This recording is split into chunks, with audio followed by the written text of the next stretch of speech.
తాకట్లో ఉన్న మీ బంగారాన్ని విడిపించి ఆ రోజు ఆన్లైన్ రేటుకి కొంటాం. Sharma gold company.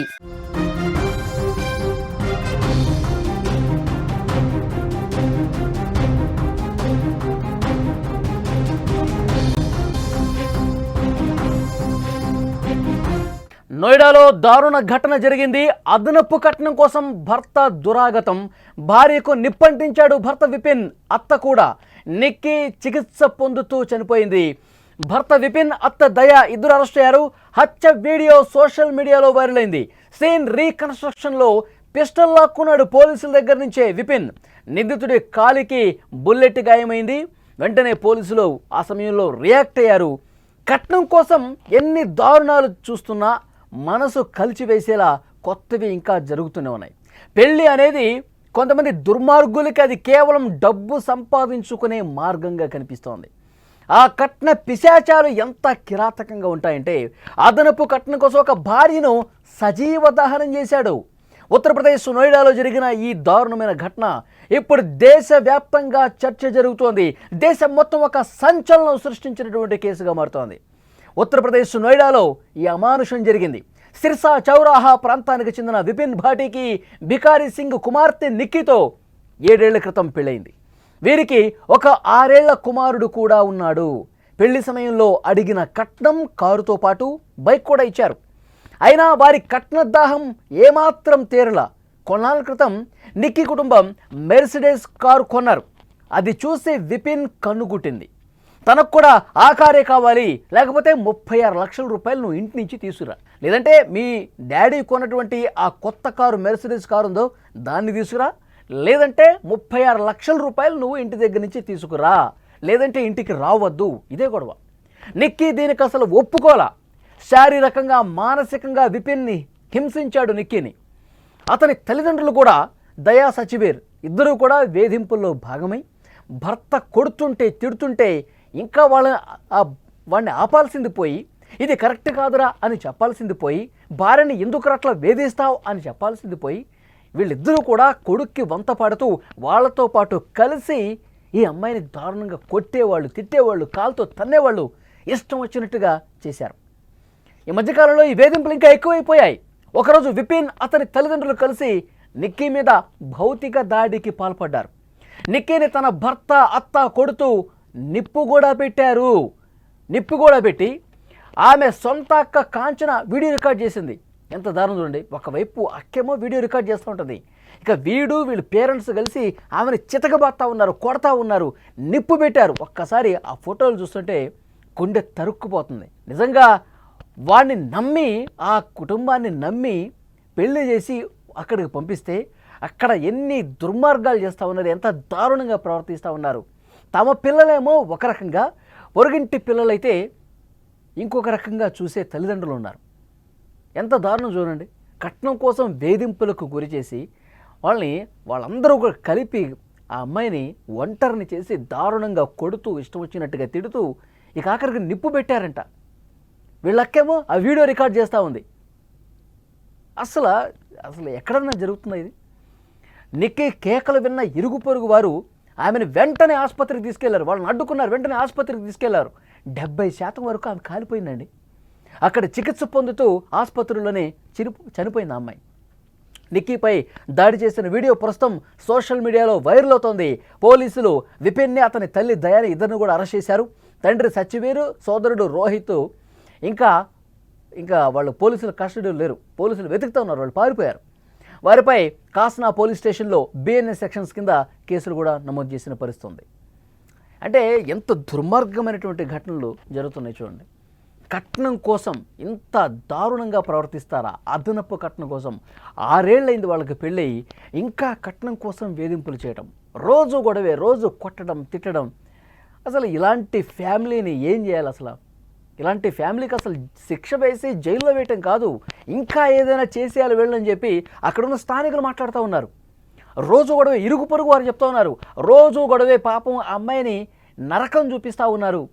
అమ్మాయిని ఇష్టం వచ్చినట్టు కాలుతో కొడతారు, ఇంట్లో ఉన్న సామాన్లు తీసుకొడతారు, ఒకసారి గోడకేసి తల కొడతా ఉంటారు. ఇంత దారుణం చేస్తారు. మేమే ఎన్నోసార్లు వాళ్ళు గొడవను ఆపాము.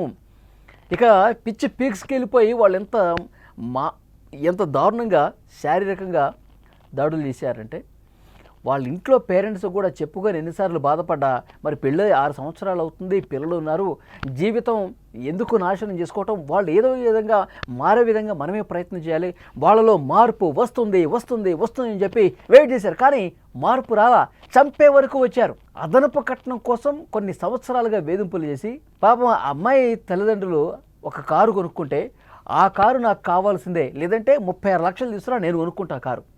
ఎంత దారుణం చూడండి. అదనపు కట్నం కోసం ఇలాంటి వేధింపులు చేస్తారా? అమ్మాయిని దారుణంగా చంపేస్తారా? కనీసం వాళ్ళకి పిల్లలు ఉన్నారు కదా, పిల్లలు కూడా గుర్తురాలి, పిల్లకి ఆ తల్లి మిస్ అవుతుందని అని కూడా లేదు. చాలా అంటే చాలా దుర్మార్గంగా ప్రవర్తించి ఆ అమ్మాయిని చంపేశారు. సజీవ దహనం చేశారండి. ఎంత దారుణం అది.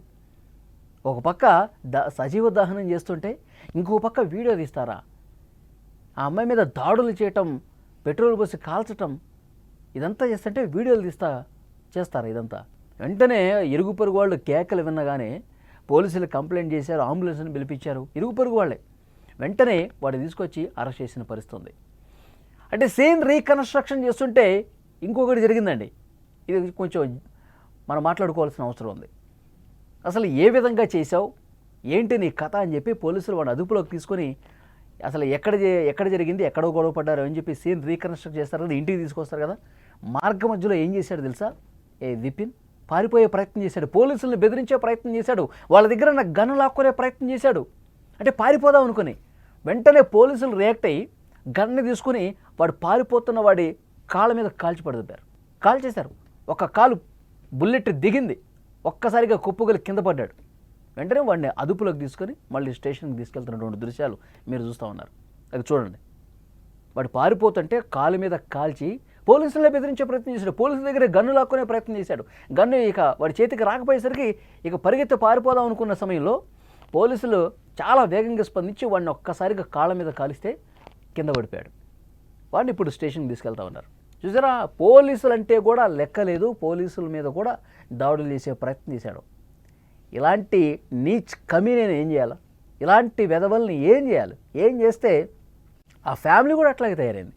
వాళ్ళ తల్లిదండ్రులు కూడా పాపం నిక్కీని ఎన్ని ఇబ్బందులు పెట్టారో, 6 సంవత్సరాల పాటు నరకం చూపించారు.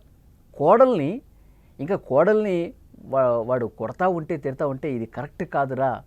ఇప్పుడు ఆ తల్లి కూడా, విపిన్ తల్లి కూడా ఒక ఇంటి నుంచి వచ్చిందే కదా, వేరే ఇంటి నుంచి ఈ ఇంటికి వచ్చింది కదా, ఈ ఇంటి కోడలు కదా. మరి ఎక్కడో పుట్టి ఎక్కడో పెరిగి మనల్ని నమ్ముకొని మన ఫ్యామిలీలోకి వచ్చినటువంటి ఒక అమ్మాయిని ఎంత జాగ్రత్త చూసుకోవాలి? అంటే నీకు పుట్టిన కూతురైతేనేమో ఒక రకంగా, వేరే వాళ్ళ నుంచి నీకు కోడలుగా వచ్చినటువంటి అమ్మాయి ఏమో ఇంకో రకంగా ట్రీట్ చేస్తారా? ఎంత దారుణం చూడండి. చాలా చోట్ల జరుగుతోంది ఇది. కూతురు అంటే ఒకటి, కోడలంటే ఒక తీరును చూసే పరిస్థితి ఉంది. ఇలాంటి కుటుంబాలు ఉన్న వాళ్ళని, ఇలాంటి తల్లులను కూడా అనకూడదు వీళ్ళని, ఇలాంటి సైకో మనస్తత్వం ఉన్న వాళ్ళని, మానసిక రోగులు వీళ్ళు, మానసికంగా దిగజారిపోయారు వీళ్ళు. డబ్బే కావాలి, మనకు ఆస్తులే కావాలి, విలాసవంతమైనటువంటి వస్తువులు కావాలి, వేరే వాళ్ళు ఏ విధంగా నాశనం అయిపోయినా పర్లా, మన సుఖాలు, మన సౌలభ్యాలు, మన సౌకర్యాలు మనకు కావాలి. అదేవిధంగా ఉంది ఈ ఫ్యామిలీని. అసలు ఏం చేస్తే కరెక్ట్? మీరు తప్పకుండా కామెంట్ రూపంలో తెలియజేయండి. ఈ విపిన్ అనేటువంటి భర్తని, వాళ్ళ పేరెంట్స్ని ఎలాంటి శిక్ష వేస్తే కరెక్టు? ఇక అదనపు కట్నం కోసం వేధించే వాళ్ళు ఉండకూడదు అంటే, మన ఇంటికి వచ్చినటువంటి ఒక అమ్మాయికి రక్షణ ఉండాలంటే ఎలాంటి చట్టాలు ఉండాలి? ఇలాంటి దుర్మార్గులు, ఇలాంటి కుటుంబ సభ్యుల్ని ఏం చేస్తే కరెక్టు? కామెంట్ రూపంలో తెలియజేయండి. जो उसके बिना एक पल भी नहीं रहता, उसने ये सारी चीजें आंखों से देखी थी। अभी साहब ने क्या देखा था बताना बेटा। मम्मा के ऊपर पहले कुछ डाला, फिर मम्मा को चाहता मारा, फिर लाइटर से आग लगा दी थी।